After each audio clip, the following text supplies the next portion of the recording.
بات اعتماد یا بد اعتمادی کی نہیں ہے، بات یہ پانی اب سر سے اوپر گزر چکا ہے، لوگوں کے لیے 2 وقت کی روٹی مشکل ہے، بجلی کے بل نہیں ہے، بجلی کے بم ہے، گیس کے بل نہیں، گیس کے بم ہے، بے روزگاری ہے، مایوسی ہے، غربت ہے، جہالت ہے۔ یہ دیا ہے مریم نواز صاحبہ نے، ان کے انکل شہباز شریف اور ان کے والد نواز شریف، بے نظیر صاحبہ اللہ انہیں جنت نصیب کرے، میں کو بات کرنا نہیں چاہتا، بلاول صاحب، زرداری صاحب، بھٹو، فضل الرحمان، پرویز الہی، ہمارے جنرل ضیاء، جنرل مشرف، ان سب نے پاکستان کو پچھلے 50 سال میں یہ دیا، اسی لیے ہم نے کاکروچ پارٹی پاکستان کی بنیاد رکھی ہے کہ عوام کو گھروں سے نکالیں۔ ہم 8,000 ارب سال میں صرف سود ادا کرتے ہیں جو ہمارے بجٹ کا 47% ہے۔ ہم ہر جگہ میں انڈیا سے، دنیا سے بہت پیچھے ہیں، اور بدقسمتی سے ہماری عوام بھی سو رہی ہے، فیس بک پہ، سوشل میڈیا پہ بیٹھ کے روتی تو ہے، لیکن گھر سے باہر نکلنے کو تیار نہیں ہے، کیونکہ مسئلہ سسٹم میں ہے۔ سسٹم ٹھیک ہوگا، اچھی لیڈرشپ آئے گی، اچھی لیڈرشپ آئے گی، وہ عوام کی اچھی پالیسیز بنائے گی۔ بسم اللہ الرحمن الرحیم۔ آج ہمارے ساتھ ہیں شیراز الطاف صاحب۔ ہم نے یہ دیکھا ہے کہ بھارت میں کس طرح سے ایک احتجاج ہوا، کس طرح سے لوگ جنتر منتر چوک میں بیٹھے مودی کو پسپائی پر مجبور کر دیا گیا۔ مودی کی طرف سے اپنے آپ کو اتنا ہی طاقتور سمجھا گیا جتنا کوئی بھی حکمران اپنے آپ کو سمجھتا ہے۔ بات سننے کے لیے تیار نہیں تھے۔ بالآخر 37 دن کے بعد مودی صاحب نے اس احتجاج کے سامنے گھٹنے ٹیک دی، اور یہ احتجاج کیا گیا تھا کاکروچ جنتا پارٹی کی طرف سے۔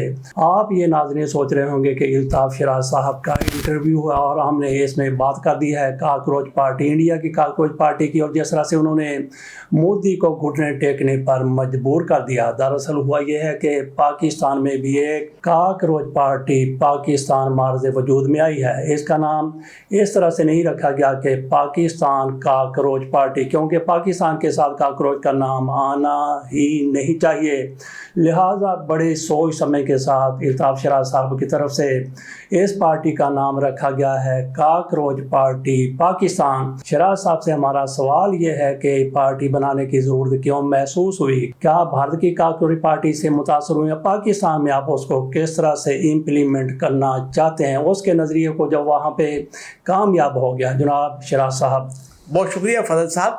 آپ کے علم میں ہے کہ پچھلے 8 سال سے ہم سیاست کے میدان میں سرگرم تو ہیں ہی، الیکشن بھی لڑا، جلسے بھی کیے، احتجاج بھی کیے، بہت سی میٹنگز کی، کارنر میٹنگز کی۔ میرے خیال میں اگر کوئی بھی کام چاہے آپ کا دشمن ہی کر رہا ہے، وہ آپ کا ہمسایہ ہے، آپ اسے پسند نہیں کرتے، آپ کے اس سے نظریاتی اختلافات ہیں، کوئی بات نہیں، لیکن اگر اس نے ایک ایسا کام کیا ہے جو وہاں کی عوام کے لیے فائدہ مند ہے، تو اس میں کوئی حرج نہیں ہے کہ آپ بھی اسے کیری فارورڈ کر لیجئے۔ میں کاپی کا لفظ استعمال نہیں کروں گا۔ پاکستان کے مسائل آج 80 سال بعد بڑے سنگین معاشی، بڑے سنگین سیاسی، بڑے سنگین سماجی، بڑے سنگین حتیٰ کہ سیکیورٹی کے ہیں۔ ہم کسی فیلڈ میں جوڈیشری، تعلیم، صحت، سیکیورٹی، سیاسی نظام، معاشی نظام، ہم ہر جگہ میں انڈیا سے، دنیا سے بہت پیچھے ہیں، اور بدقسمتی سے ہماری عوام بھی سو رہی ہے، فیس بک پہ، سوشل میڈیا پہ بیٹھ کے روتی تو ہے، لیکن گھر سے باہر نکلنے کو تیار نہیں ہے۔ تو میرا صرف اتنا ہی مقصد ہے کہ پاکستان کی وہ لوگ، وہ عوام جو 15 سال سے 50 سال کی عمر بریکٹ میں ہیں، ان کو اپنے حقوق کی ڈیمانڈ کرنے کے لیے سڑکوں پہ نکالا جائے، محلوں چوکوں میں نکالا جائے، اور پبلک آفس ہولڈرز کے دفتر کے باہر لایا جائے، پرامن لیکن اپنے حقوق کی ڈیمانڈ آئینی قانونی طور پر۔ پاکستان میں کئی پارٹیاں موجود ہیں، بڑی بڑی پارٹیاں ہیں، چھوٹی پارٹیاں ہیں، 170 کے قریب ان کی تعداد ہے۔ ان میں سے آپ کسی ایک کو بھی اس قابل نہیں سمجھتے کہ پاکستان کے مسائل حل کر سکیں گی؟ فضل صاحب، 10-12 پارٹیز تو وہ ہو گئی جو حزب اقتدار ہے، اور یہ پچھلے 40-50 سال سے ان میں الیکٹیبلز کبھی رائٹ کبھی لیفٹ ہوتے رہے ہیں۔ یہ پاکستان کے مسئلے حل تو کیا، پاکستان کے مسئلے بڑھائے ہیں۔ 3000 ارب قرض تھا جنرل مشرف جب پاکستان آئے، قرض اور واجبات۔ جب مشرف صاحب گئے تو یہ ہو گیا 6000 ارب، جب زرداری صاحب گئے 13 میں تو یہ ہو گیا 14000 ارب، جب میاں صاحب اور عباسی صاحب گئے 18 میں یہ ہو گیا 24000 ارب، پھر ایک مسیحا آئے عمران خان صاحب، جب یہ گئے 3.25 سال بعد تو یہ ہو گیا 44000 ارب۔ آج پی ڈی ایم 1 بھی ہو چکی ہے، پی ڈی ایم 2 بھی ہو چکی ہے، شبانہ روز کام کر رہی ہے، اور میاں صاحب کہتے ہیں یہ چشمہ یہیں سے نکلے گا، مجھے یقین ہے، اور یہ ہو گیا 97000 ارب۔ ہم 8,000 ارب سال میں صرف سود ادا کرتے ہیں جو ہمارے بجٹ کا 47% ہے، 47%. تو یہ ہے ہمارے ان پارٹیوں نے حل کیا. اب آ جائیں جو حزب اختلاف میں ہے، وہ پارٹیز بھی میرے خیال میں ون مین پارٹیز ہیں، کمروں کی پارٹیز ہیں. وہ بھی کمروں سے نہیں نکلتی، وہ بھی عوام کی طرح سوئی ہوئی ہیں. تو انہوں نے جو عوام کو نہیں جگا سکتی، جو کمروں سے نہیں نکل سکتی، اپنے حلقوں میں نہیں جا سکتی، موبلائز نہیں کر سکتی، احتجاج نہیں کر سکتی، ان سے ہم کیا امید رکھیں؟ اسی لیے ہم نے کاکروچ پارٹی پاکستان کی بنیاد رکھی ہے کہ عوام کو گھروں سے نکالیں. اچھا شراز صاحب، جس طرح سے پاکستان میں بڑے بڑے سیاستدان ہیں، بزرگ سیاستدان ہیں، کسی کی عمر 80 سال 85 سال بھی ہو گئی ہے، تو کیا آپ کو ان پر اعتماد نہیں ہے کہ پاکستان کو آگے لے جائیں گے؟ سر، بات اعتماد یا بد اعتمادی کی نہیں ہے. بات یہ ہے پانی اب سر سے اوپر گزر چکا ہے، گردن پہ نہیں ہے. لوگوں کے لیے 2 وقت کی روٹی مشکل ہے. بجلی کے بل نہیں ہیں، بجلی کے بم ہیں. گیس کے بل نہیں، گیس کے بم ہیں. آپ میرے ساتھ لاہور میں چلیے، اندرون شہر چلیے، آپ میرا حلقہ گرین ٹاؤن شپ وہاں آ جائیں. گندے گھر، گندے باتھ روم، چھوٹے سے 2 مرلے کے گھر میں 12 لوگ رہتے ہیں. کرایہ نہیں دے سکتے 50,000 مہینے کا، بجلی کا بل نہیں دے سکتے. بے روزگاری ہے، مایوسی ہے، غربت ہے، جہالت ہے. یہ دیا ہے مریم نواز صاحبہ نے، ان کے انکل شہباز شریف اور ان کے والد نواز شریف. بے نظیر صاحبہ اللہ انہیں جنت نصیب کرے، میں کو بات کرنا نہیں چاہتا. بلاول صاحب، زرداری صاحب، بھٹو، فضل الرحمان، پرویز الہی، ہمارے جنرل ضیاء، جنرل مشرف، ان سب نے پاکستان کو پچھلے 50 سال میں یہ دیا ہے. میں تو حکومت میں نہیں رہا، میں خیال فضل صاحب آپ بھی کسی حکومت میں نہیں رہے. تو مجھے بتائیے کہ کیا ان لوگوں سے ہمیں کو امید کرنی چاہیے؟ اب آئے پاکستان کے بزرگ. قیوم نظامی صاحب نے کتاب لکھی، آپ نے پڑھی، سیاسی وصیت. انہوں نے کیا لکھا؟ حل کیا ہے آج انقلاب؟ بھٹو صاحب نے کانفرنس کی تھی، حالانکہ یہ 70s کی بلکہ لیٹ 60s کی بات ہے، حالہ کانفرنس ہوئی تھی. وہاں میرے پولیٹیکل آئیڈیا مراج محمد خان نے کہا تھا پرچی نہیں برچی. انقلاب کا موقع تھا، بھٹو نے ضائع کر دیا کرسی کے لیے. عمران خان کے پاس بھی انقلاب کا موقع تھا 5 سال پہلے، پبلک ساتھ تھی، ان کا نہیں میں نے پرائم منسٹر بننا ہے. اور پرائم منسٹر بن کے جو ملک کا حال کیا ہے معاشی طور پہ، سماجی طور پہ آپ کے سامنے ہے. تو میں تو پاکستان کو نیپال کی طرح، بنگلہ دیش کی طرح، سری لنکا کی طرح ایک عوامی انقلاب، لیکن اس کے ساتھ ساتھ پہلے اس کی تیاری کہ ہمارے پاس ایک پلان ہو کہ انقلاب کے بعد ہم نے سسٹم کو ریفارم کیسے کرنا ہے. کیونکہ مسئلہ سسٹم میں ہے. سسٹم ٹھیک ہوگا، اچھی لیڈرشپ آئے گی، اچھی لیڈرشپ آئے گی، وہ عوام کی اچھی پالیسیز بنائے گی.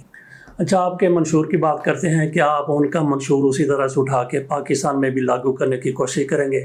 وہاں پہ ایک عام آدمی پارٹی، کیا نام ہے اس کا؟ عام آدمی پارٹی، کیجریوال، وہ بڑی کامیابی سے انہوں نے دہلی میں بھی اپنے کام کیے تھے، اور اس کے علاوہ پنجاب میں جس طرح کو ان کا وزیر اعلیٰ ہے، 600 یونٹ تک بجلی فری. میرا خیال 900 یونٹ تک، 600 چلیں، 900 600 بھی کر لیں، 600 بھی کر لیں، بالکل فری. ہم تو 200 کے اوپر عوام کے کپڑے اتار رہے ہیں. جی، تو میرا سوال یہاں پہ یہ ہے کہ آپ ان کا منشور لے کے آئیں گے یا پاکستان کے معاملات کو دیکھیں گے؟ کیونکہ وہاں پہ 2 پارٹیاں، ایک تو یہ تو ابھی آئی نہیں نا اقتدار میں، وہ تو کیجریوال والی تو کامیابی کے دہلی کے بعد پھر پنجاب میں.